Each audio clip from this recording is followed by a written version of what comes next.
The question is that if the ultimate reality is everywhere, all the time, and nothing different from us, then why is it that we are not able to see it or to experience it, to know it here and now?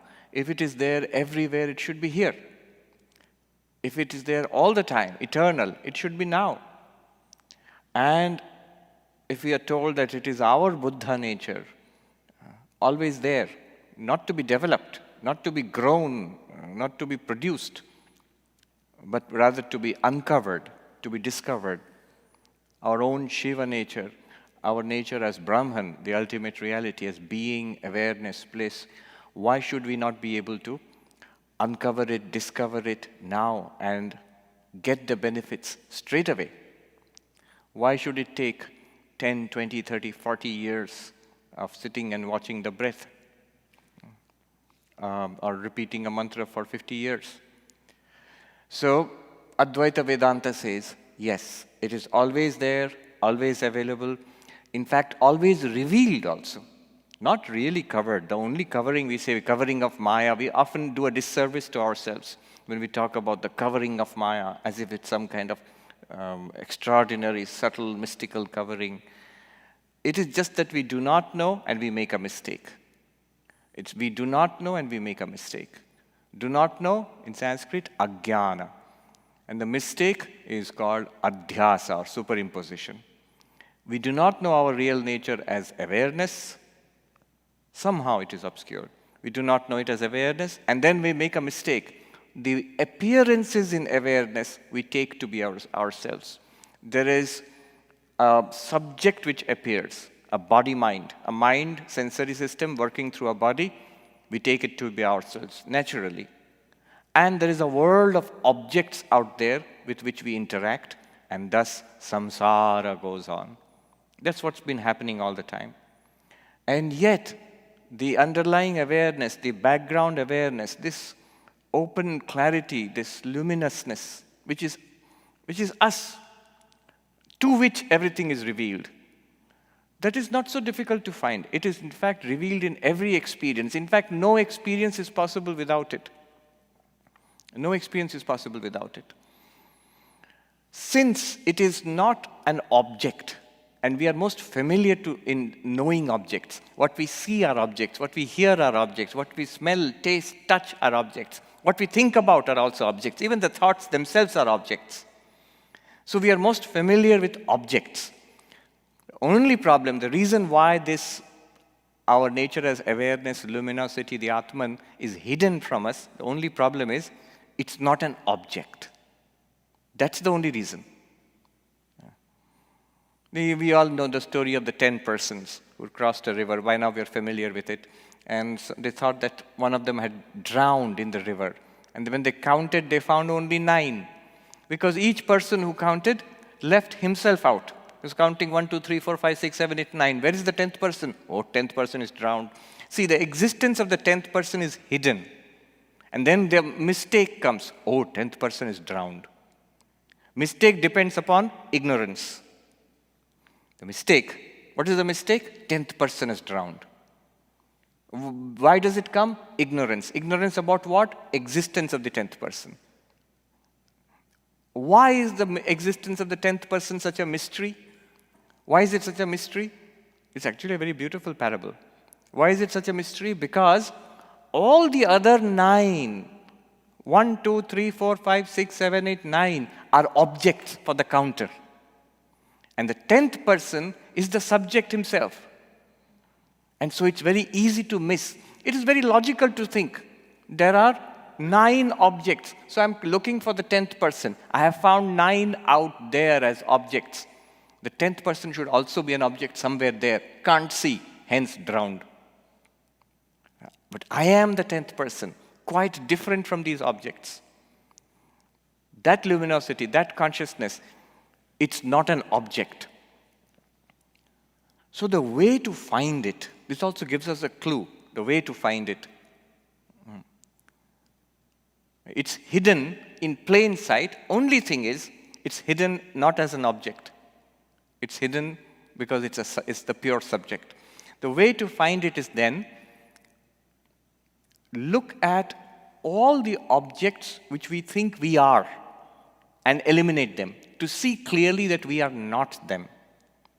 Once all those mistakes, we think that we are the body, we are the senses and the mind and this person, as we eliminate them one by one in our understanding, the hope is 10th person, our real self, the luminosity, the awareness, it will become obvious. It will never become an object. It will never become an object, and thank God. The 4th quarter of the Drigdrishya Viveka says, Drigeva natu drishyate. The pure subject, consciousness, Atman, never becomes an object. And thank God it does not become an object. If it became an object, it would be an object to whom? So it is ever the witness, never the witnessed. Ever the subject, never the object. By eliminating all objects, the pure subject should become evident. That's the way. That's the way of Drigdrishya Viveka. Swami Vivekananda said, truth is a corrosive substance of infinite power. Once you hear it, it will continue to work. It may work for some of us, we are lucky, straight away. For others, a little bit. For others, it might not seem to have much of an effect right now, but it will always be there for all of us. So it's good to hear this. What we will do now, many of us we have been following, especially those of us who have been exposed to Advaita Vedanta a lot, you will thoroughly enjoy this. For others, it might seem strange and alien. One thing to do is, as we go through this, don't treat it as a lecture. Treat it as a pointing. I am trying to show something which is right here. And the way to see this is to track your own experience. Just stick with experience. Not thoughts, notions, not conceptions, not even philosophies. Just experience as it is available to you right now. We will add to your experience, to our experience, present experience. Just the teachings, the pointings of Advaita Vedanta. Not as a philosophy. There's a direct pointer to something available to us which we are. It's not even that we are not seeing it. Vedanta would claim that you are just being obstinate. You're missing it. You're refusing to own up to something that you are seeing. And for that, we are paying a great, great price, the price of samsara. So this experience, just track it in our own experience. So I will speak not for long. The whole pointing is pretty short, actually. And then we will go on to take questions. Questions are very important here. All right. Just follow me. Just watch what I'm doing. Listen carefully and try to see with eyes and with the eye of understanding. So we'll go through 2 exercises here. 2 pointings. These exercises are just pointings. Like I'm showing you, see here. Here. See this flower. Just see. At any one point, if you feel, you will feel like closing your eyes and feeling deeply. You're free to do that. Just be relaxed, but aware. See this flower here.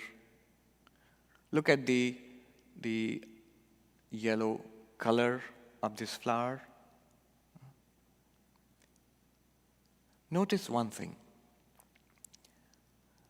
Is this flower an object, a thing outside, and you are seeing a yellow color? Or is there any flower as an object apart from the yellow color? You're seeing a yellow color here, a shape. If you look at the flower carefully, we see a shape, particular shape, petals, a kind of semi-hemispherical shape, and a deep yellow color. So shape and color. The question is, apart from the shape and the color, are you seeing a separate object called flower? Or all that we are seeing is a shape and color, and we name it flower. Very important. I'm asking you, apart from this sensation, you are directly experiencing yellow and a shape. We call it a flower. Apart from this, is there a separate object outside in the world called... That's what we think, actually. We normally think there is an object, flower. Now I am seeing an external object called a flower. But when I ask you, what is it exactly that you're seeing? Literally you are seeing. You're seeing a patch of yellow in the sunshine with a particular shape. Apart from this color and shape, in your experience, in our experience, there is no object called flower. Very important. This first stage is a very preliminary stage, but extremely important. We are making a very, very radical claim that there is no object called flower apart from your experience. No object called flower in your experience, apart from your experience of yellow color and shape. All you are actually, correct, all you are actually experiencing is yellow color and shape. So, no, Swami, there is an external object called flower which you are holding, light is bouncing off it, coming to my eyes, and then I'm getting the sensation of yellow color and shape. All that is thought and notion and concept, not in your experience. This is a fact of overwhelming importance. In your experience, there is only yellow color and shape. Stage 1, no object apart from the color and the shape. No object called flower. I have no, in my experience, I don't experience anything else. Prove it. Where is the object called flower? I've taken away the yellow color and the shape. You can't see yellow color and shape anymore. Where is the object called flower? Yellow color and shape. Deeper. Apart from my seeing, I've got my eyes open and seeing. Apart from my seeing of this yellow color and shape, is there any yellow color and shape? Proof? You have to prove it to yourself. Close your eyes for a moment. Close your eyes for a moment right now. Do you see any yellow color and shape? No. You can open your eyes. Lo and behold, the yellow color and shape is back. It is your seeing. Apart from your seeing, you have no experience of a yellow color or shape. What did I say in the first stage? You have no experience of an object called flower apart from seeing a yellow color and this shape. In the second stage, I'm saying, there is nothing called yellow color, shape of this flower, apart from your seeing it. The activity of the sense organ, the visual sense organ, that activity, if you stop that, your experience will still continue, but you will not see any yellow color or shape. We have accomplished two things. One, there is no object called flower in your experience. I'm not saying in your worldview, in your conception, in your scientific knowledge. That's a different thing. In your experience, you never experience an object apart from the color and shape. You never see an object apart from color and shape. Step 1. Step 2. There is no color and shape apart from your seeing. Some are looking confused, some are like, of course, go ahead.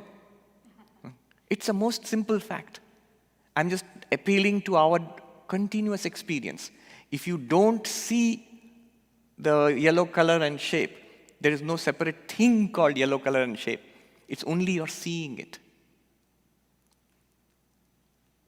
And your seeing is nothing apart from you, the awareness. Think about, suppose if it were possible to blank out your awareness, deep coma or anesthesia or something, would there be any seeing? Nothing. There is no seeing apart from the awareness. The awareness alone, a particular modality through certain brain centers and the eyes, that awareness is experienced as seeing. And the seeing is experienced as colors and shapes. And the colors and shapes are thought of, projected as objects. No object apart from color and shape, step one. You have reduced all objects which you're seeing, all seen objects to color and shape. This flower is only color, this color, and the shape here. Step two. This color and shape are nothing other than the seeing itself. My activity of seeing, the sensory activity of seeing, without that there is no color and shape. It's a simple fact, a truism, a tautology. Absolutely simply and directly true. Close my eyes, no color, no shape. No seeing, no color, no shape. There is no such thing as an independent color or shape apart from my seeing. It is only my seeing which is appearing. There's no evidence of anything like that. And apart from awareness, there is no possibility of any seeing. It is only the awareness through a certain modality, through a certain channel, it gives you the experience of seeing. Now, I am not denying that it seems that apart from the color and shape, there must be an object called flower which you are holding, Swami. It seems like that. Not only that, it seems like color and shape are something. There's something called color, something called shape, and my seeing is seeing it. It seems like that. This seems like, although it is not there, it seems like that. This is called Jagat Mithya, the falsity of the world. In your experience, no object called flower apart from yellow color and shape. No yellow color and shape apart from your seeing. No seeing apart from awareness. Try it in a short meditative exercise. Look at this. Colors and shapes all around. Are there people, chairs, a hall? It seems to be so. To understand it even more vividly, think about your dreams. You see people, places, and objects, activities, without any actual objective people, places, or activities. They're only projections in the mind. But it seems to be there. Similarly, all that we are actually seeing, even a physiologist will tell you that, you're seeing colors and shapes. The eye can see only colors and shapes. Now, these colors and shapes are entirely dependent on my activity of seeing. Shut your eyes and see that they all disappear. They all disappear. Neither are there any objects in your experience right now which you are seeing, nor are there colors and shapes. And if you imagine that consciousness itself, awareness itself disappears, then the seeing will also go. I am that awareness in which seeing happens. I am that seeing which is experienced as colors and shapes. And then we take it to be actual objects, quite external. Although all through and through, all that exists is this pure subject, the awareness.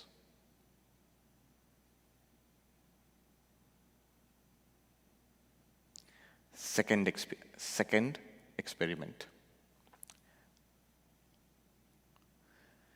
Now we shall do the same thing with sound. You listen to a sound And I will ask this question, first question. We all know that, there are sound waves which come and then I experience them as sound, waves. But in my own experience, apart from the sound which I am hearing, do I have any experience of waves outside? Listen.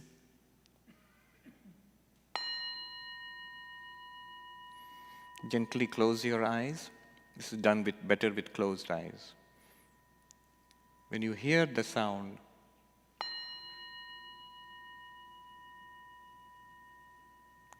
attend carefully to it.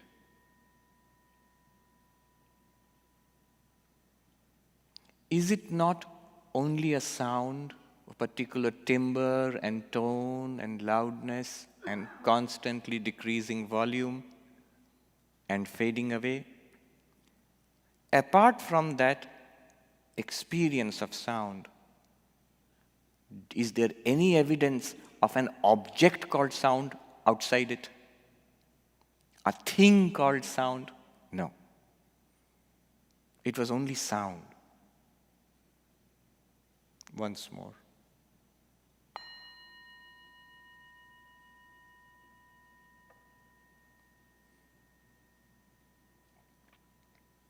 Only sound. And this sound, apart from my hearing, is there any sound? Absolutely not. If I do not hear, no sound at all.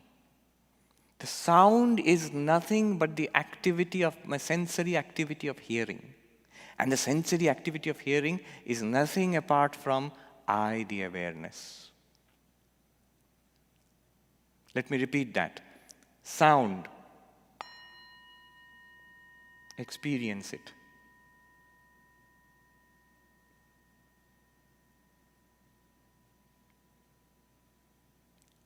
That sensation of sound. Other than that, there is no object called sound. That sensation of sound. Other than hearing, there is no sensation of sound. This sensory activity called hearing. Other than awareness, there is no sensory activity called hearing. Every bit of hearing is pervaded through and through by awareness. Once more.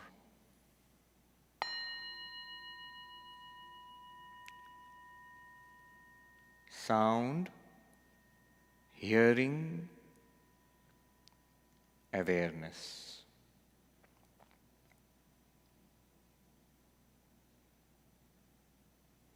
Gently open your eyes.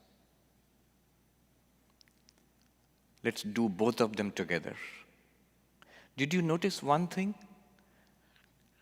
The flower here and the sound here. Clearly two different things, right? The seeing and the hearing, still different. But the awareness, do you think they are different awarenesses? Same awareness. And you? Which one are you? Are you a patch of color? No, Swami, what are you saying? Are you a ringing sound? No. I am the seer of the color. I am the hearer of the sound. Correct? Will you agree? I am the hearer of the sound and the seer of the color. And the seeing of the color. The seeing of the color, is it different from awareness? Can it exist without awareness? No.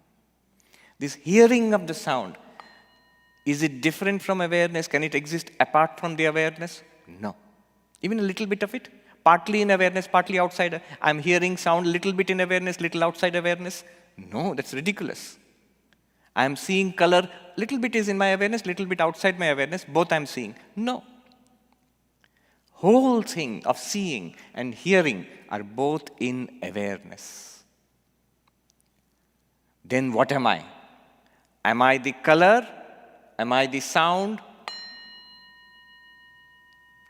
Am I the hearing? Am I the seeing? Or am I the awareness? What do you think?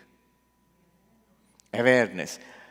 And it's true to say, in my awareness, seeing arises, and in the seeing, color arises, shape arises. In me, the awareness, hearing arises. In the hearing, sound arises.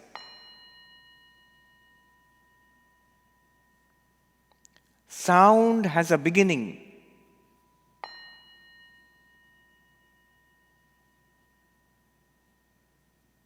And an end. Hearing has a beginning and an end. But does the awareness have a beginning and an end? Before the sound started, was there awareness? Now is there awareness there now? Is there awareness there now? Is there awareness there now? At the beginning of the sound, there is awareness. During the sound, there is awareness. When the sound fades away, there is awareness. At the beginning of seeing, there is awareness. During the seeing, there is awareness. When the seeing is gone, there is still awareness. Awareness does not arise or disappear. Seeing arises and disappears. Hearing arises and disappears. So does smelling. So does smelling a fragrance. That arises and disappears. So does tasting. Savor the food when you're tasting it. Notice that the taste is nothing other than the experience of the tongue. And the experiencing of the tongue is nothing other than a modality of kind of awareness. That awareness was before the food hit your tongue. That awareness shone upon the tongue doing its work in experiencing the taste of the food. It was filled with that awareness only. And when that experience of the food is gone, the taste is gone, awareness continues as it is. Which one am I? Am I the food? Am I the tongue? Or am I the awareness? Awareness. Am I the flower? Am I the eye? Or am I the awareness? Awareness. Am I the sound or the ear or the awareness? Awareness. But also, this is the beauty. The flower is nothing other than the patch of color and shape. And the patch of color and shape are nothing other than seeing. The seeing is nothing other than awareness. Everything that we see is nothing other than I, the awareness. Everything that we see. Everything that we hear is nothing other than I, the awareness. You pervade every sound that you hear. Everything that we taste or smell or touch is nothing other than I, the awareness. All objects of this world are pervaded by I, the awareness, by you, the awareness. This awareness, also we call it witness consciousness, which is witnessing all these things. But notice, the things that we witness here are here. The things that we witness, see, hear, smell, taste, touch, they are nothing other than us, the awareness. This whole universe of experience is nothing you other than the awareness itself. It is one awareness in seeing, hearing, smelling, tasting, touching, also thinking, remembering, desiring, hating, also individual ego, I. That is the same awareness. In that awareness, early in the morning, I pops up. And slowly that I also disappears, moment to moment, and again when we fall asleep. Awareness goes on. That awareness, this one, what we really are, is not the mind. The mind also appears in that awareness. It's as much an instrument as the eyes or the ears. The eyes and the ears are called Bahir Karan, external instruments. And the mind, intellect, ego, and memory, Mano Buddhi Chitta Ahankara, is called Antahkaran, inner instrument. Both of them channelize awareness and generate different kinds of experiences. No objective universe apart from the experiences of various sorts. No experience apart from awareness. It is not that experience is happening to you. We normally think we are going through life getting many experiences. Vedanta is saying, Advaita is saying, it's not that experience is happening to you. You are experience. One of the grandest and stunning definitions of Brahman that I found, Anubhava matram param brahma. Experience alone is the absolute Brahman. Very careful. What do you mean by experience alone? Experience without any separate experiencer and object experienced. That means awareness only. Pure experience is Brahman. Pure experience does not mean experience of pure things. I experience Garrison Institute and this is Brahman. But I experience Broadway, that is impure, not Brahman. No, not in that way. The essence of experience is awareness. When I say the essence of experience is awareness, are you following from the two experiences we had of the flower and the sound? Flower experience, what is the essence? Awareness. How? Flower experience is nothing but color and shape.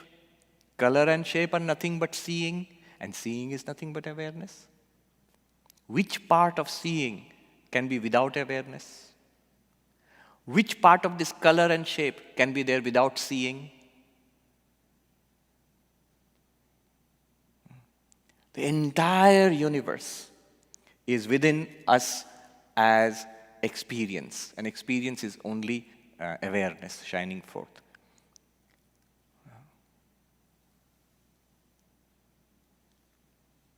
This experience, this awareness is infinite, without limit.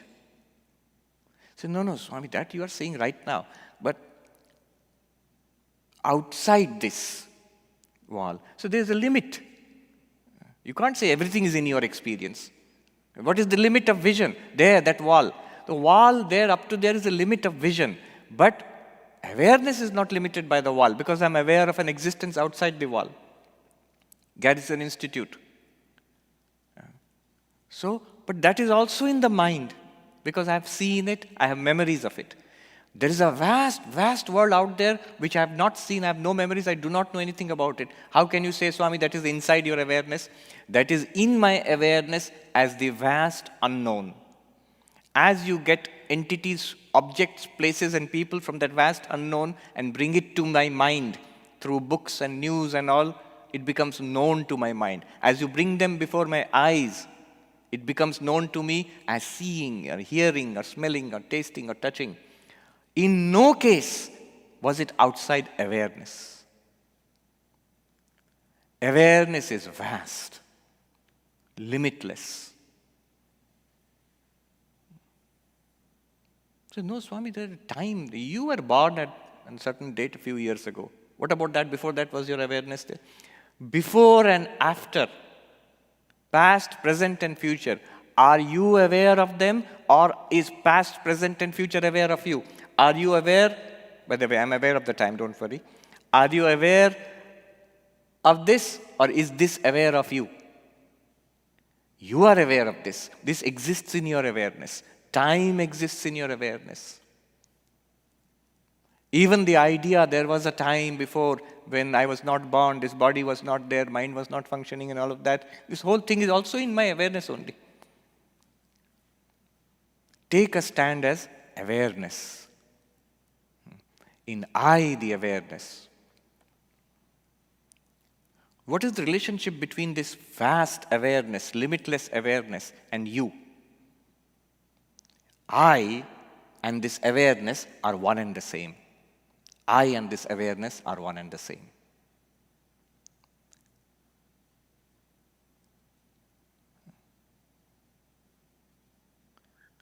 Notice also, if I and this limitless awareness are one and the same, then everything is included in this awareness. All beings are included in this awareness. All experiences are included in this awareness. Everybody you know, every person whom you know, your friend, your enemy, so-called, they are all within you, the awareness. They are nothing apart from you, the awareness. You can call them appearances in awareness, but they are nothing apart from you. Every person you know is you, the awareness. Not you, the body, you, the awareness. Every event that you know is you, the awareness. Every creature, every plant and animal, every planet and star, every quark and proton is you, the awareness. Make a distinction between awareness and knowledge. So knowledge is a subset. Some awareness is, as it were, channeled into seeing, hearing, smelling, tasting, touching, thinking, understanding, remembering. We call that known. And there are objects for that. But that knowing and the object we saw, this one, whether it is something like this or something like this, they are not apart from you, the awareness. There was a question yesterday, day before yesterday, that won't this lead to a disregard for people? That I'm all right, I'm Brahman, I don't care about the world. No, it will actually lead to a tremendous sense of inclusivity. Like awareness is like the vast blue sky in which the entire world is included. You are this vastness in which everybody is included. Because they are you, in your awareness alone they are appearing. Is this flower not you, the awareness? Actually experience it as flash of yellow in my seeing. Seeing in me, the awareness. This flash of yellow called flower is nothing but you, the awareness, appearing in this amazing form before you. In you, the awareness, subject and object appear. The subject identifies itself with mind and sense organs and calls itself Sarvapriyananda. And the object is now identified as flower. But both clearly are in awareness. Which one am I? Am I the flower? No, I'm Sarvapriyananda. Am I Sarvapriyananda or the awareness? The awareness. Experienced as Sarvapriyananda knowing a flower. So, this awareness, once we realize I am this awareness, there is an unconditional love. It may sound like abstract philosophy. Where is unconditional love coming in? It's a complete acceptance of everybody and everything.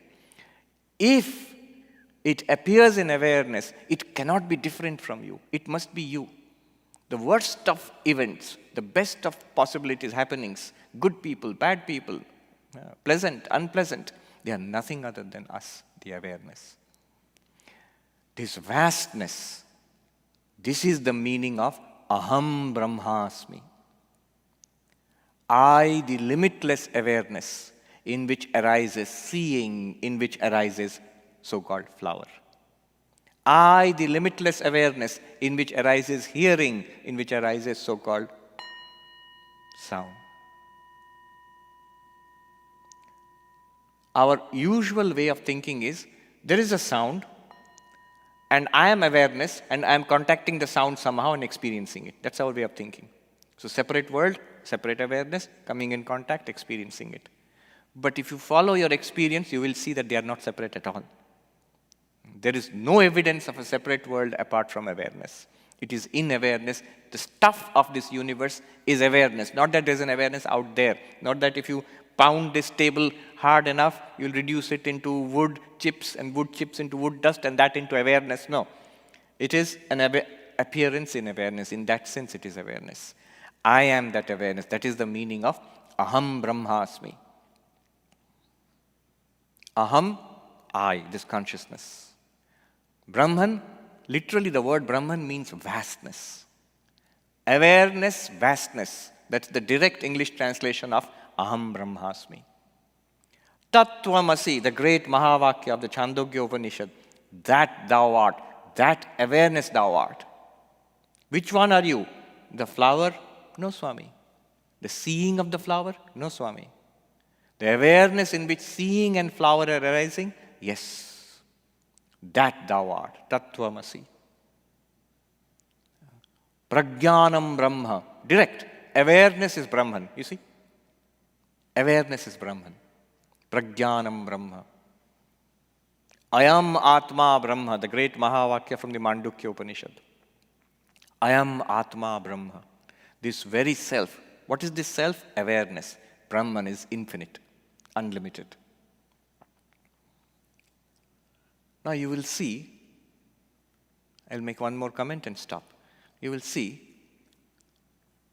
we have approached it in quite a different way from the usual method I teach. Drigdrishya Viveka. Notice what was done in Drigdrishya Viveka and notice what we did now. The difference is very big. In Drigdrishya Viveka, what we were doing is, we were trying to see what I am not. In Drigdrishya Viveka, we're trying to see what I am not. This is the process of Drigdrishya Viveka. Here is a flower. Look at the flower. And we're saying, Rupam Drishyam Lochanam Drik. Form is seen, Drishya. Eyes are the seer. Lochanam. Eyes are the seer, form is seen. What am I supposed to do now? Notice, form is different, eyes are different. Yes. This is easier. Form is changing. I see this flower and that face and that place. Forms are changing. Eyes are the same. Forms are many. See. Same eyes can see. So, seer and seen are different. I am the seer and the seen is different from me. The seen is of many types. The seer is one. The seen keeps changing. The seer is unchanging. So it's very simple. Go deeper. Tad drishyam driktu manasam. The eyes become the seen and the mind is the seer. What do you mean? Just blink your eyes. When I blink my eyes, I'm aware. I blinked my eyes. Eyes become the object and the mind is the knower now. By seer, I mean knower now. And what am I supposed to understand from this?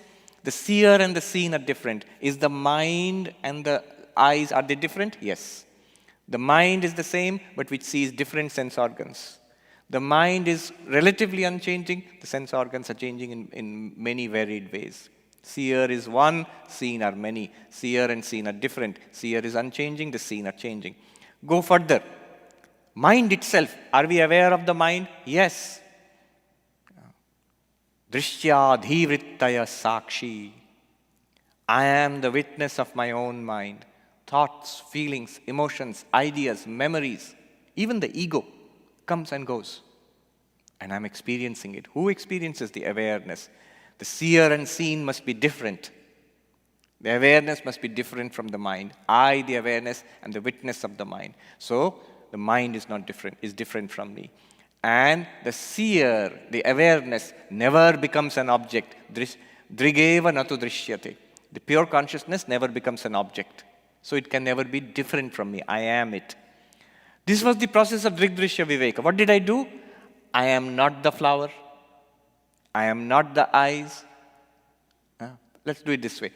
Not the flower, the eyes. Not the eyes, the mind. Not the mind, the witness consciousness. Can I go further? Not the witness consciousness. No, you can't. First of all, the witness consciousness is not an object, so you can't make it and separate it from yourself. And if you make it an object somehow, then who is knowing that? Still, then that must be the witness consciousness. So I am the witness consciousness. Now the problem with this approach is, this is easier, more direct. But this is also incomplete. What you have just done is alienated yourself from the universe. The world is apart from me. Body is apart from me. The mind is apart from me. I stand as the pure subject, a light shining upon a separate world. This is Sankhya, not Advaita. After this has been understood, I, the witness consciousness, follow this carefully. How do we make the transition to this final teaching which I gave just now? After we have understood that I am the witness consciousness, apart from the universe, it is true that the objective universe is apart from, you are apart from the objective universe. Drashta is separate from Drishya. It is true. I'm just repeating what I heard a sadhu say in Hindi. I'll tell in Hindi and translate. दृश्य दृष्टा से न्यारा है, वो तो सच है. कभी आपने सोचा है कि दृष्टा, इसे दृष्टा दृश्य से न्यारा है, ये तो सच है. कभी आपने सोचा है दृश्य क्या दृष्टा से न्यारा है? The question is this. It is true that you, the witness, you are apart from what you witness. The flower, the eyes, the body, mind, I'm apart from it. But have you ever asked yourself, is the flower and the body, mind and all, is it apart from you? You are separate and different from the entire universe. Yes, absolutely. But have you asked yourself, is the universe separate and different from you? So isn't it the same thing? No. Consider your dreams. You are entirely separate and different from your dreams. How? You existed before your dream came on. You existed during your dream. You exist after your dream has gone. Correct. You are different from the dream. But is the dream different from you? No. Not one bit of the dream is different from you. Not one bit of this universe, this flower or that sound is different from you, the awareness. It is true that water is different from the wave. What do I mean by that? Before the wave, the water was there. During the wave, the water is there. Actually, only water is there. After the wave subsides, what is there? Water. So water must be different from the wave. But is the wave different from water? No, it cannot be. The wave cannot exist without water. Similarly, the wave of this universe is not different from you, the water of consciousness. It's you only. Gold is different from the ornaments. It can be a bar of gold. It doesn't have to be a necklace. It doesn't have to be. Sometimes the gold is a necklace, sometimes the gold is a bracelet, sometimes the gold is an earring. So gold is not an ornament. It can be different ornaments. But are the ornaments different from gold? Can they exist without the gold? No. The ornaments of this universe are not different from the gold that you are, the consciousness. That second part was what we did now. Reducing the universe back to you, the witness consciousness. If you can put these two together, you have it. Advaitam, non-duality. And what kind of Advaitam? Not the one we read in the text, experiential. If you do this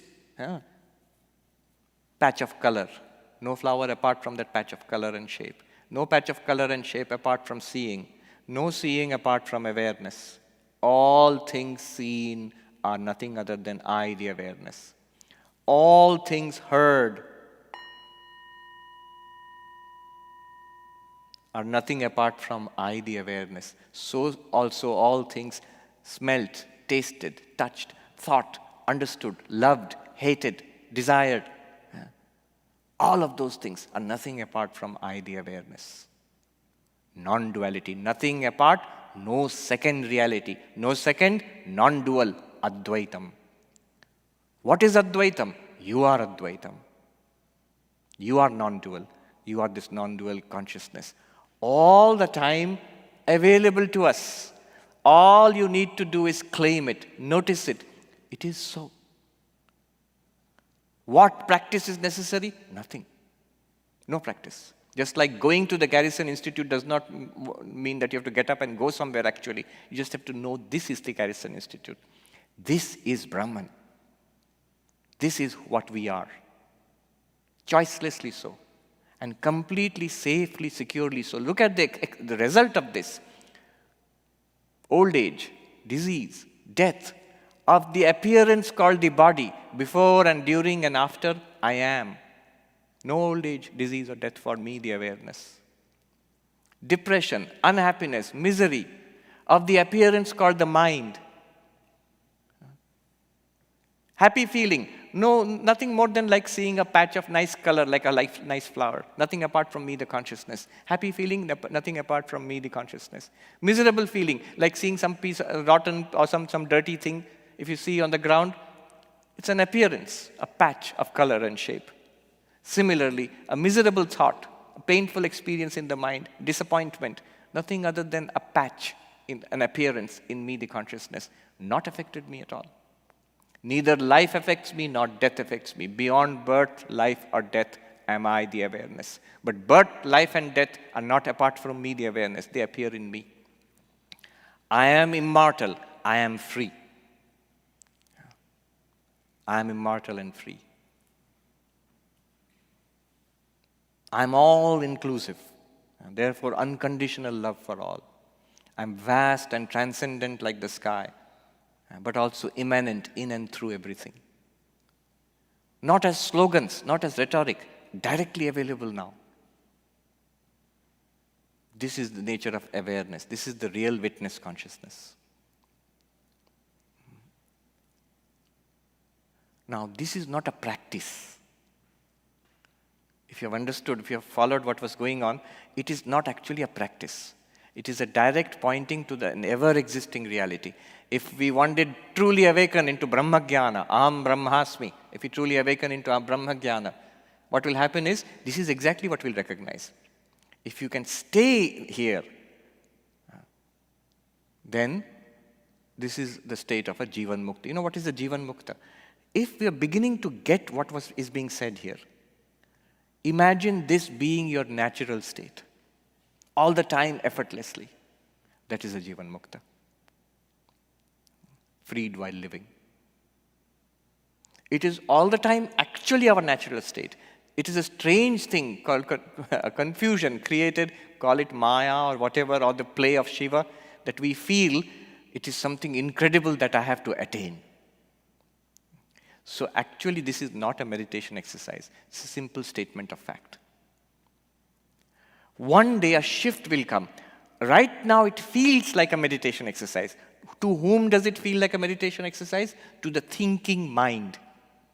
The mind which thinks of itself as an embodied awareness. To that mind it feels like a tremendous exercise, meditation exercise. To that mind, not to awareness. Awareness is given. And even now, as we do this, if you think about it, it will be uploaded, recorded and uploaded. Listen to it again. And you think about it, you will get this a sense of peace, a sense of limitlessness, a sense of deep, lasting contentment will dawn upon us. And even when we are not doing it, in the gaps, when we are busy with the world, we are back to our limited awareness, body, mind, and engaging with the world, a fragrance of that infinity will follow us. Until, this is not the end, until a permanent shift occurs. Right now we think we are this embodied person who has, somebody put it beautifully, a door, as if it's a door to infinity which has really opened up in front of us. Dare we walk through it into the open sky. This is our state now. Soon a shift will come when we are always outside in the open sky, in infinity. That becomes our natural state. And to interact with the world, you will have to assume body-mind identity. I, the infinite, in order to interact with you guys, have to pretend to be Bill for a while. This thing called Bill. I'm not making this up. This is in the Panchadashi. Sri Ramakrishna also says, sometimes he would say, this thing. Aware of ekhane, this place. Aware of the limitless nature. In order to interact within Maya, I limit myself as it were, this thing apart from that, and now interact. That's also fun. Swami Vivekananda said, simple phrase, stand on the self. This is standing on the self, owning up to the fact this is there right now. It's perfectly compatible. If you want to follow your breath for the next 20 years, fine, no harm there. You have the infinite awareness, who can stop you? You want to follow your breath for 20 years? Repeat Hamsa for 40 years? Meditate on Ishta Devata, all those are beautiful things. No, really, Sri Ramakrishna put it very beautifully. This is the deepest explanation of his statement, Advaita Gyan Achole Bedhe Jaichyatai Karo. Tie the knowledge of Advaita firmly to the hem of your cloth. That means stand on Advaitic knowledge. Then do whatever you like. Your devotion, or your service, seva, social action, or meditation, You can be a hermit in the mountains. You can be a tremendously active person, being a blessing to society, whatever. You are settled firmly in your nature as awareness.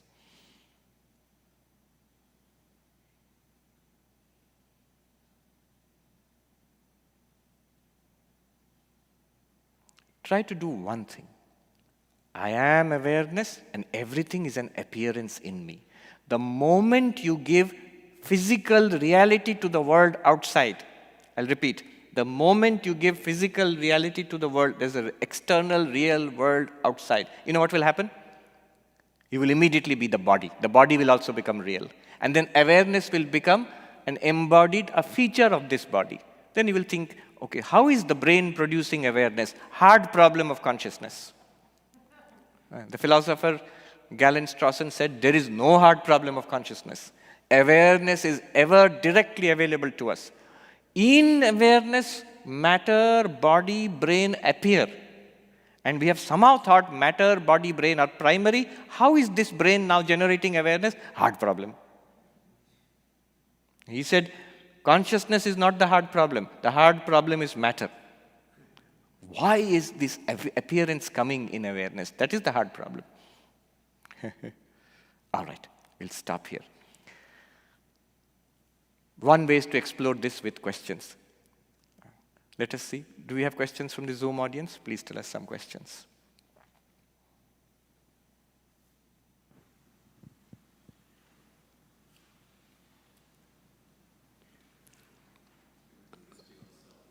Yes, everybody's resting on the self. Question. Question from Prasanna. In that awareness, experience comes and goes, is the question. In that awareness, experience comes and goes. In a manner of speaking, yes, but actually what comes and goes is the object. Here, object, that object is also nothing apart from awareness. A better way of putting it is, appearances come and go. In your awareness, here is an appearance, here it is gone. You call that experience of flower. Experience of flower has gone. What has gone? That patch of color appeared in you, the awareness, and disappeared in you, the awareness. Experience continues. You experience the flower, and you experience the absence of flower. You experience the sound, and you experience the absence of sound. Has experience stopped? No. But that experience which I'm talking about, which does not stop or begin, that is a limitless experience. It is the same as awareness itself. When you say experiences, then you have tied experience to different objects of experience. That comes and goes. Yes. Remember this beautiful definition. I don't know where I read it. Fantastic definition. Anubhava matram param brahma. The absolute reality is experience alone. Anubhava matram. Anubhava, experience. Matram literally means just that. Now just that is a very profound thing. Just that means you exclude a separate object experienced, a separate person experiencing, take experience itself. As we saw, apart from this experience of yellow patch of color, there is no evidence of a separate object called flower. Then this flower becomes experience only. Yes. One more? Yeah. And then we'll take a question from here. Or no questions from here? All are in the self. All right. We'll come to you. Question from Rekha Kalekar. According to Gaudapada, there is no samsara. Then how can there be something to witness? Yes. Therefore, isn't it only the consciousness that it is? All right. Number of questions you have to unpack. 3 questions were there. So Rekhaji, I've listened to you carefully. According to Gaudapada, there is no samsara. First, how can there be anything to witness? And isn't it only consciousness that is experiencing itself? Is that the last part? Yes. There is no samsara. Yes and no. When is there samsara? When I, the awareness, obscuring my own nature as awareness. Somehow I have been thinking so far, I am the mind and this body. Here are other body-mind systems. Here is a physical world. And somehow I have to survive and make my way in this physical world. As long as I exist as this body-mind system, samsara starts. Samsara starts. I am a limited being. The moment, how am I a limited being? The body is limited. It was born. It is aging. It will die. The mind is limited. It has so many desires. It's subject to happiness and misery. At the drop of a word, Swami Vivekananda said, slave to a good word, slave to a bad word. The moment somebody says something good about me, I feel happy. Be careful. If you feel happy with words of praise, you will feel miserable with criticism. That which has the power to make you happy has the power to make you miserable also. That is samsara. The moment I feel limited, then I want. Limitation, I want. I feel I'm limited in life. I want to live longer and longer, immortal. I feel I know so little. I want to know more and more, the entire library. Limited in knowledge. I feel I'm miserable. I want happiness. Limited in happiness. Limited in existence, limited in knowledge, limited in happiness. Our real nature as awareness is infinite existence. There's no death for that awareness. Is infinite knowledge, because every knowledge is in that awareness. There can be no knowledge apart from that. And that awareness is unlimited. That unlimited nature, we just saw, there is no physical boundary to that awareness. Because physical boundaries are in awareness. There is no temporal boundary. Temporal means time. Because time is in awareness. There is no limit of an object outside awareness. Therefore, awareness is without a second object, advaitam, non-dual. This infinite nature, when we realize, there is no samsara. Because there is no want anymore. So samsara is in ignorance of our real nature. In that sense, it is there. But Gaudapada says, in truth, there is no samsara. Then what is it that we are experiencing? Second question. Isn't it consciousness experiencing consciousness? Yes, it is true. It has this extraordinary power. We call it Maya, to generate names and forms. Nothing apart from consciousness. It's all within you. Not one single person, place, event, animal, bird, particle of matter is apart from you, the consciousness here. Literally, it's you. But this extraordinary thing, it appears to be a vast universe spread out. So this is called the Shakti in Kashmiri Shaivism. It is your own Shakti dancing in front of you as this. Abhinava Gupta, the great Kashmiri Shaiva, beautiful phrase. What is this universe ultimately? Tell me the final message. Prakasham prakashate. Light is shining. Beautiful. Light shining. That is our life. What do? You are that light. What is all this? It's your shining. Gaudapada says the same thing. Why does this? I understand to some extent this awareness business. But why is awareness aware of anything at all? And what are those things that we are aware of? That is the question. So from science, from materialism, Buddhism, Jainism, theistic religions, Sankhya, Yoga, Kashmiri Shaivism, Advaita Vedanta, whole range of answers is given. Science will say, matter. You are aware of matter, real things out there. Buddhism will say it's only mind, it's all appearances in the mind. A stream of appearances in the mind. Sankhya says Prakriti is there, which appears to you the pure consciousness. And so on. Kashmiri Shaivism says Shiva's Shakti is dancing in front of Shiva. Advaita Vedanta says consciousness has the power of Maya, which projects names and forms, like this patch of yellow. In consciousness, Advaita Vedanta will say. What Gaudapada says, he even goes beyond this Maya. He says, why talk about such things as Maya? Then what is all this? He says, Devasya esha swabhavoyam. This is the very nature of the shining one. Who is the shining one? You. You don't say, good for the shining one, but what about poor me? You are shining, but it's misery for me. You are the shining one. Tat tvamasi, that thou art. Devasya esha swabhavoyam. Gaudapada's final conclusion about this world It is the very nature of the shining one. It's the very nature of Turiam to shine as waking, dreaming, and deep sleep. It is further compressed by Abhinavagupta, who says, Prakasham prakashate. You are light shining. That is the answer. Yes. We'll come to Bill and then Shashank. We'll go there. Yes, Bill. The question is that empirically there may be certain prerequisites to gain this knowledge. Empirically means we see in the lives of spiritual seekers, and the textbooks also tell us there are certain prerequisites to gain this knowledge. But logically, he asks, is there really any prerequisite to gaining this knowledge? No. What does Brahman need? What does that unlimited awareness, what disciplines, what diet does it need? What routine does it have to follow to know itself as light? Nothing. But from that perspective.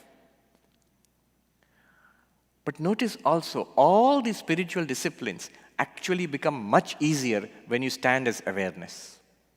It's only when we stand as body-mind, it becomes a struggle. Swami Vivekananda says, even from the beginning of your spiritual practice, always make a habit of thinking of yourself as the Atman, as this unlimited awareness. That is a practice. What we are talking about today is the culmination, is the actual revelation of everything as I, the awareness. So logically, no, because logically you are that.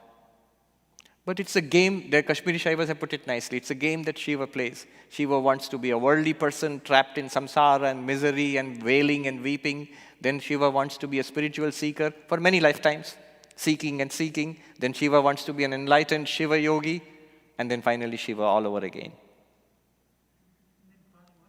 Finally Shiva all over again. Shiva is Shiva. Shashank. Yes. So what is the question? Why is this difference there? True. Yes. So he's asking about morals, a moral and ethical life.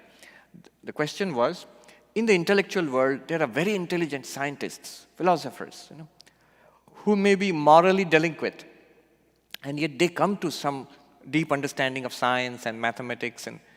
But in the spiritual world, when you try to switch from the object to the subject, the two don't go together. One cannot have an immoral life and yet be highly spiritual.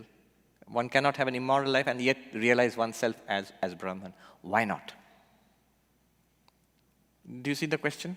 Why is this so important in spiritual life, moral and ethical? The reason is this. What is immorality? What is lack of ethics? It is a greater and greater immersion in materialism. The more and more reality I give, so I'm giving the answer in terms of subject-object, as you said.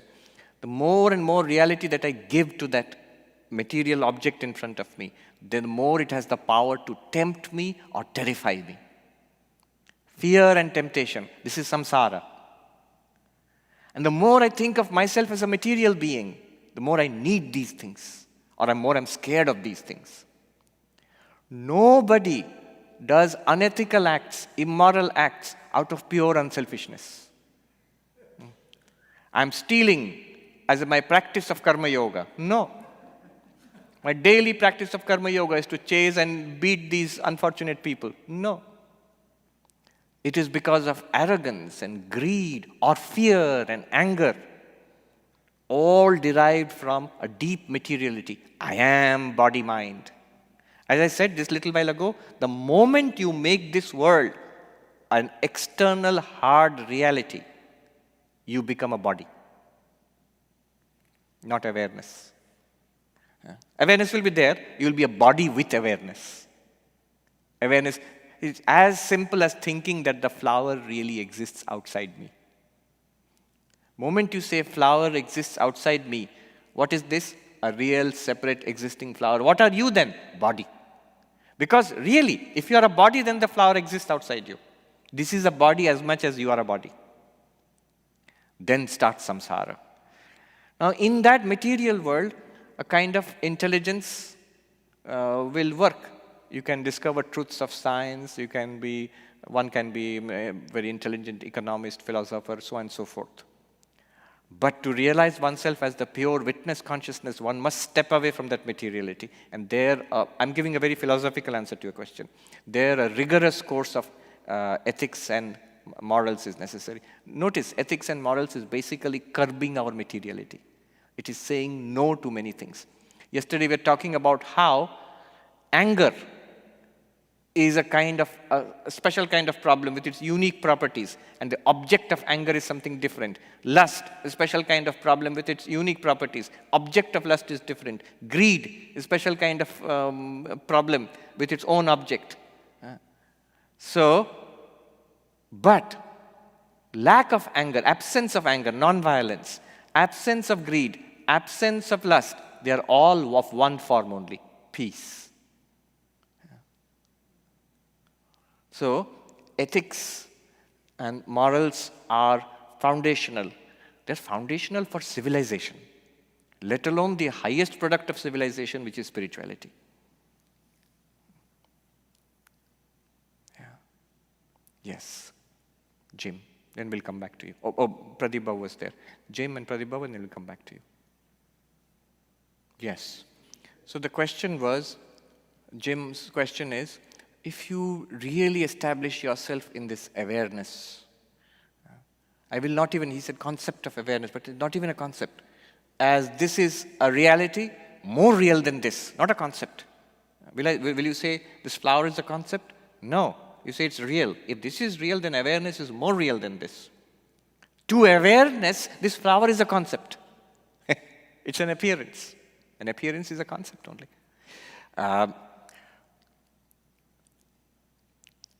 If you really establish yourself as I am the awareness, then what impulse, what motivation is there to carry on the activities which keep this body-mind going? Why would you continue to exist in this world? Why not just remain as, light shining?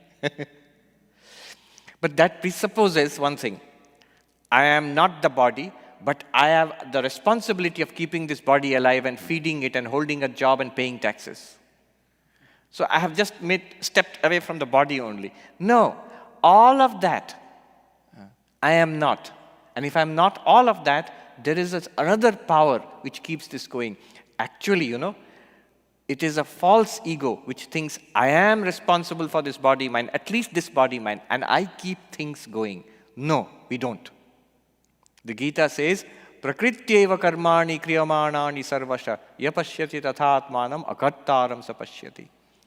Nature, Prakriti, Maya, God, whatever you call it, is doing everything here. And when you truly appreciate this, you see that you are the non-doer. Akarta, the Atman, the light, is the non-doer. It will go on as long as it needs to go on. No, Swami, my life will fall apart. Let it fall apart. Very, very soon, there will be forces and impulses within which will put your life together. So, the light, awareness that you are watching your well-ordered life will be the same awareness watching your well-ordered life fall apart. It will be the same awareness which will get your act together and get your well-ordered life back again, as long as it will last. But you are that awareness. No need to interfere with anything in their appearance. You are all of it. Enlightened people actually have their lives much better put together than us. Sometimes they may not seem to, but they are much more fulfilled, and they are free of all the tensions which afflict us. You were asking, yes. Yes. The question is that, yes, it's beautiful to think of that all-inclusive awareness like the sky, which includes everybody. But once I feel completely fulfilled, then would there be any motivation to do anything for myself or for the others? After all, the others I'm not doing anything for myself. I'm the awareness. I don't need anything. And the others are even less than that. They're only appearances in me, the awareness. Why should I do anything for them? But remember, this all-inclusive sky-like awareness is unconditional love. That's how it will be experienced by the mind of the enlightened person. So, the very natural thing in the mind and the heart of the enlightened person will be an overwhelming compassion for everybody who is there, and none are different from me. Just as right now we feel We need to do things for this body-mind. Even more than that, we will feel, I don't need to do anything for myself. And anything that I can do for others is a very natural expression of my enlightenment. It will come. That's why in Buddhism, so he's sitting right behind me, two things go together. This Mahakaruna, compassion, and Shunyata, the realization of the emptiness of all existence, is exactly the same thing I'm talking about. So you're talking about infinite awareness, and they're saying it's emptiness. It's the same thing. Notice this infinite awareness we talked about. Isn't it an emptiness? What hard object is there in that awareness? Nothing. What hard subject is there in that awareness? Nobody. Subject, objectless, void, filled with light. And this is Buddhist language, clear light of the void. But this clear light of the void is taught in Tibetan Buddhism, in Mahayana Buddhism also, along with Mahakaruna, the great compassion. So which is behind the whole Buddha avatara, is an expression of compassion. The Dalai Lama, the room certainly has some vibrations. I'm staying in the room, so they said that Dalai Lama stayed in that room. So there is, even the scarf, the Thangka scarf, that's still there. So the Dalai Lama, if you see the whole Tibetan Buddhist theory, is the 14th Dalai Lama. Why is this enlightened person coming again and again? Suppose you believe all of that. The 14th time has come, again a human body, again all the troubles. And I think few Dalai Lamas have faced more trouble than this present one. This terrible thing in politics and all. Why? So the Bodhisattva takes a vow of compassion. I shall work until every sentient being realizes it is one with infinity, or its own Buddha nature, this clear light of the void. Swami Vivekananda says, it may be that I shall see fit to give up this body, but I shall not cease to work. I shall continue to inspire men everywhere until the whole universe knows that it is one with God, that is one with Brahman. This infinite, endless awareness. So, though it may seem strange, this fulfillment, this expansion, it's a vast expansion beyond these limits of this body-mind, and you don't even care a little bit, but its expression is usually, not always, usually it is compassion, usually it is love, usually it is service. Why did I say not always? Because there are no rules for such people, the enlightened beings. Some may just seem to be a madman. Some may just seem to be ascetic in a mountain cave. Who knows? Yes.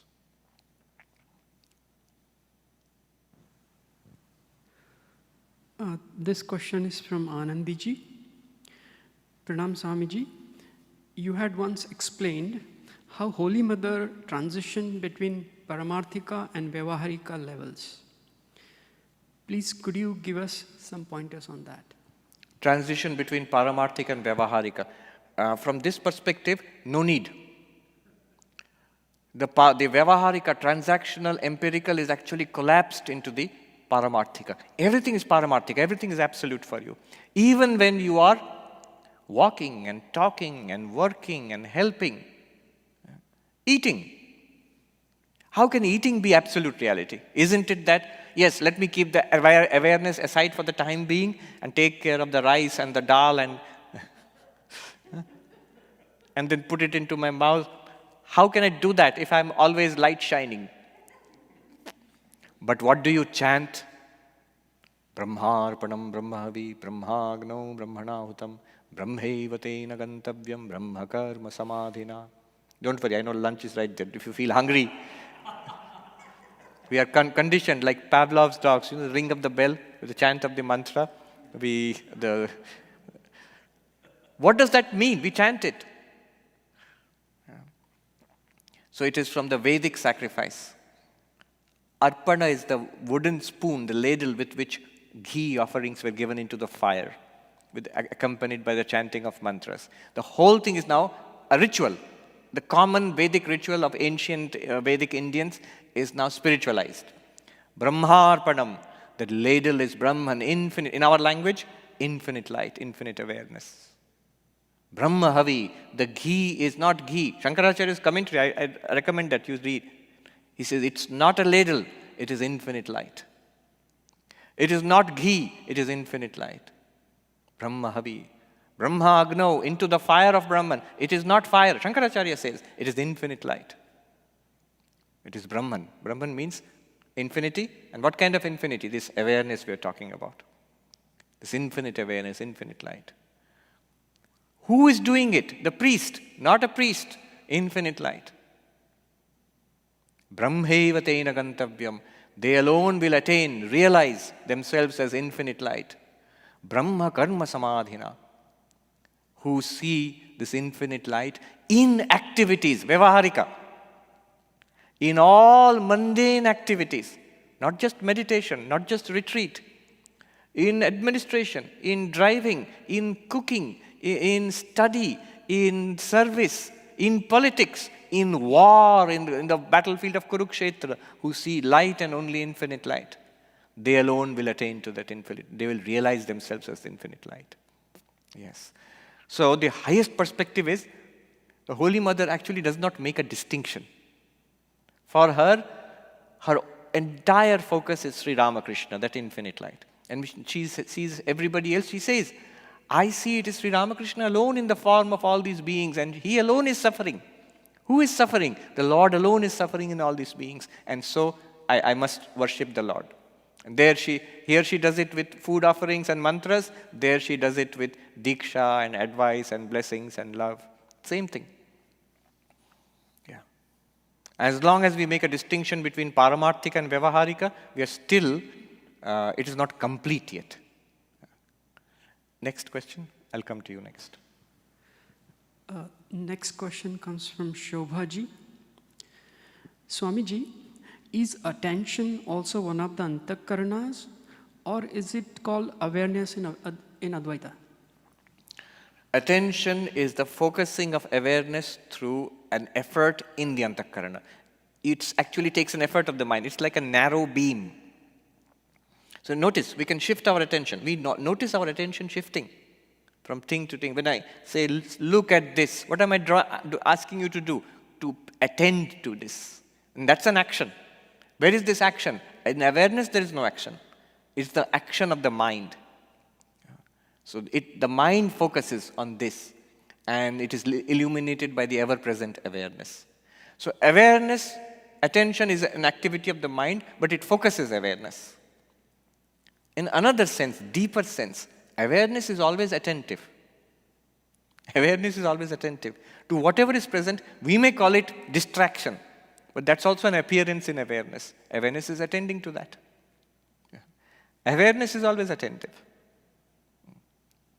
If awareness loses, I'm now joking, partial, only half serious. If awareness loses attention, the universe would disappear. If you do not attend to your dream, what will happen to the dream? You're dreaming. Suppose you say, fall asleep and don't dream anymore. What happened to the dream? Gone. If Brahman does not attend to the dream of the universe, we will all disappear. In a blink, it will all be gone. In an instant. That is called Bhairava Drishti, again in Kashmiri Shaivism. Third eye of the Bhairava opening. Abhinavagupta gives almost terrifying description. In the flames, he says, in the flames of Mahabodha, in the final flames of the universe. So in the mythology, we know at the end of the universe, the Shiva, the destroyer, will come, and the dance of the Tandava, and in the final flames of destruction, the cosmos will disappear. But that is a spiritual meaning, and it can happen right now. What are the final flames of, this is the final flames. Enlightenment is seen as the final conflagration, where everything is reduced to awareness. How can I do that now? Sounds dangerous. Were we not warned about fire hazard? Yeah. Huge hazard. Universe will disappear. What is that? What we did just now. Look at the flower. Nothing other than patch of color. Patch of color is nothing other than seeing. Seeing is nothing other than awareness. Seeing, color, flower have all disappeared now, awareness alone. And yet, same thing we're seeing. This is called the Mahabodha, the final flames of conflagration, of the destruction of the universe. Abhinavagupta uses the term prashama. Prashama means pacification. Pacification of the universe. Yet you go on seeing the same thing. It's pacified. You see it as consciousness only, as awareness only. See it means know it as awareness only. One more. Next one is from Poonamji. The self is pointed out as being perceivable only through pure intellect. How does increasing the Satwa in the mind help us in God realization? Yeah. So tomorrow I will speak about it. How does increasing Satwa help us in realizing this? But today we are in a different mood. Dull mind, restless mind, peaceful mind. Dull mind, tamasika mind. Restless mind, rajasika mind. Peaceful mind, sattvika mind. But do one thing. Even for one instant, restless mind will not permit for more than a few instants. Even for one instant, notice that it is a restlessness to awareness. Is the awareness restless? No. Notice that it is dull. I did not mention it. It is to you the awareness that waking, dreaming, deep sleep appear. What can be more dull than deep sleep? Absolutely dull. You're quiescent, dull, tamasika. That is lit up by the same pure light of awareness which you are right now in the meditation retreat. Hopefully everybody is sattvic. So we're losing sattva, we're getting hungry now slowly. And so, from this perspective, whatever the mind is, don't worry about trying to make it more sattvic. The direct way is to, even in that restless mind, if it permits you for 2 seconds also, notice that it is appearing to a non-restless awareness. People have said, in deepest suffering, in deepest misery, unhappiness, disappointment, there is always a sense of witness of something which is not miserable, unhappy, or disappointed.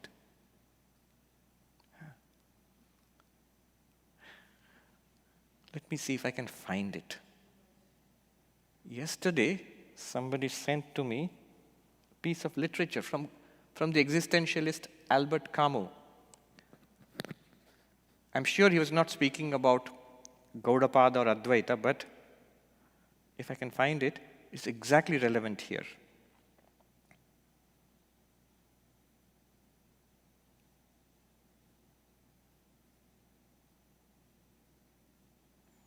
Yes, I found it.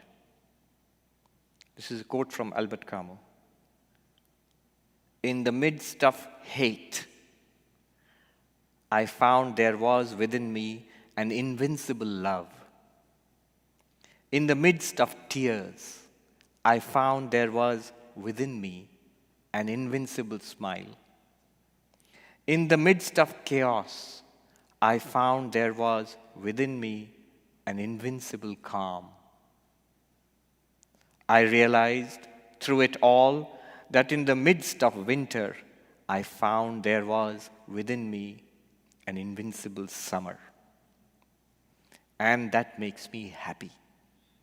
For it says, no matter how hard the world pushes against me, within me there is something stronger, something better, pushing right back. Albert Camus, the existentialist.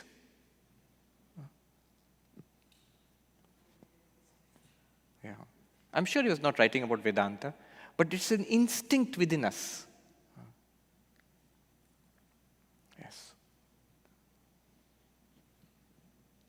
So this is the answer from today's perspective, very high Himalayan perspective. Tomorrow will be more practical. When we sum up things, I will speak about disciplines to make the mind more sattvic and helpful for meditation. Yes. Good question. Question is this. Let me see if I can repeat it back.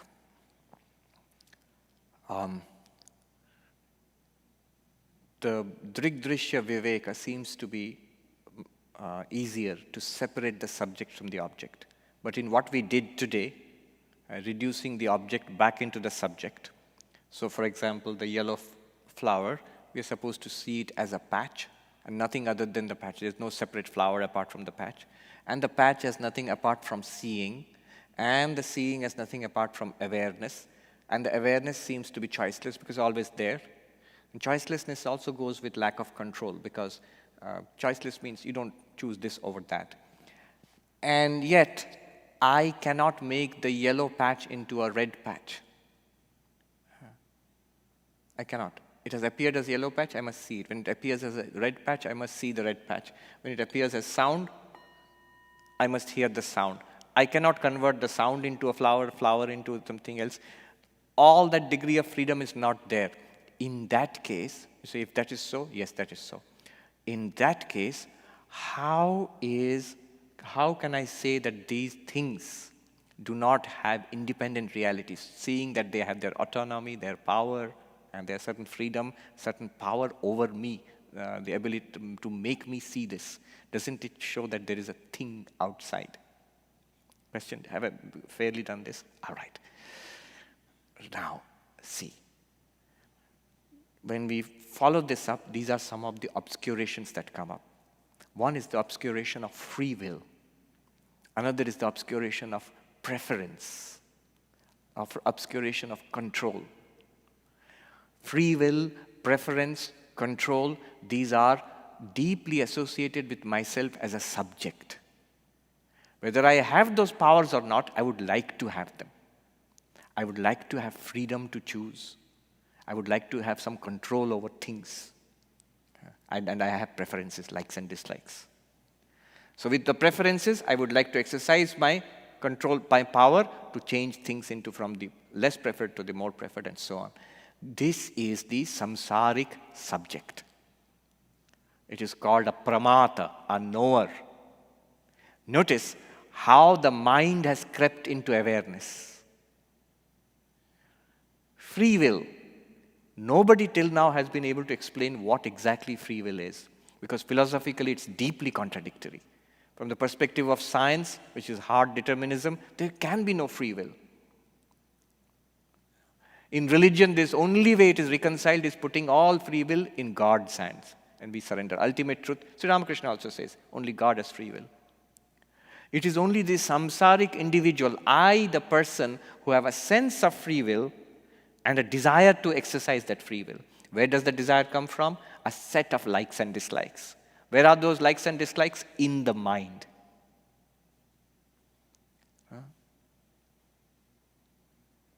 Now, so likes and dislikes, preference, is not in the witness consciousness, it's in the mind. The notion of free will is not in the witness consciousness, it's in the mind. The notion of control, not in the witness consciousness, is in the mind. Witness consciousness, filtered through the mind, assumes these notions and to some extent tries to exercise free will and power and control and choice. It is not something associated with the witness control, witness consciousness. Okay, that's number one. Number two, even so, you might argue, still, this appearance seems to be entirely autonomous. Comes and goes. It is independent of the mind in the sense that the mind has no say in many things about this. But here is the point. Advaita Vedanta sticks only to reality. And the reality is, this thing would not exist without you, the awareness. Its entire existence is dependent on you, the awareness. Its arising is entirely dependent on you, the awareness. Its setting is entirely dependent on you, the awareness. At no point in its brief existence is it at all in any way different from you, the awareness. So, it is not that it is a reality apart from you. No way can it be a reality apart from you. It's a reality, you are the reality of this thing. Still, what about preference? What about control? What about free will? They are in the mind. Preferences. Now focus on the preference. The preference itself has no existence apart from you, the awareness. Notice, preferences are not hard and fast. They are different from different people, and they're different in your own case also. In your own mind, through its evolution, has multiple preferences and continuously changing. But at no point are those preferences anything different from you, the consciousness, you, the witness consciousness. No point is the notion of free will, even the actual exercise of the so-called free will, anything different at any point apart from you, the consciousness. It's only the preferences, free will, choice, desire for control, in relation to the appearance, they seem to be interacting. They seem to gain autonomy. There's a fight. Either I will control it or it's out of my control. But both of them appear and disappear in you, the choiceless awareness. Try to stay with that. Very hard test and pushback is this. One teacher said, anything that is not there in deep sleep is not worthy of your attention. He says it is just stuff and nonsense. It is just stuff that you, the divine child, you play, the toys you play with, not important. For us, in a state of ignorance, deep sleep is blankness. Nothing is there. The only worthwhile thing that is ever there is there in deep sleep, is there here right now. The rest of it is that very thing appearing in these ways. That's the whole teaching of Mandukya Upanishad. Waker and waker's world. Dreamer and dreamer's world. Deep sleeper and deep sleeper's darkness. They all appear and disappear in you, the Turiya. Including the so-called preferences, free will, desire, control in the waking state. You can see, if you look at it, this vast panorama, how tiny they become. Waking state objects seem to have an autonomy over the waking state perceiver. And there's always a tussle going on. How much of it can I control and how much of it is outside my control? But if you look at it from the Turiya perspective, notice, even in the dream, where subject and object are both imagined inside you, there are certain things which you cannot control or change, or even if your preferences, the preferences, choice, and activity belong to the dream subject. But the actual dreamer is beyond both. It generates both of them, along with its so-called preferences, so-called free will, and all of that. Yeah, and then beyond that is the Turiyam. Yes. We'll end with this. Is it wrong? Yes. This is a debate in epistemology. In the very ancient epistemology, it says, Mayadhina manasiddhi. So, the determination of the epistemic object depends on the epistemic, the sensor, the instrument. Who determines it? The initial idea might be, flower determines how you see it. But a deeper understanding of vision is, my eyes and sensory system determine what I see of the flower. That's the deeper understanding. It's the same old Zen joke. Flag is moving. No, wind is moving. No, minds are moving. And finally, no, tongues are moving too much. You remember the joke? All right, on that very Zen note, let us conclude this session. Om Shanti Shanti Shanti Harihi Om Tat Sat Shri Ram Krishna Arpanamastu.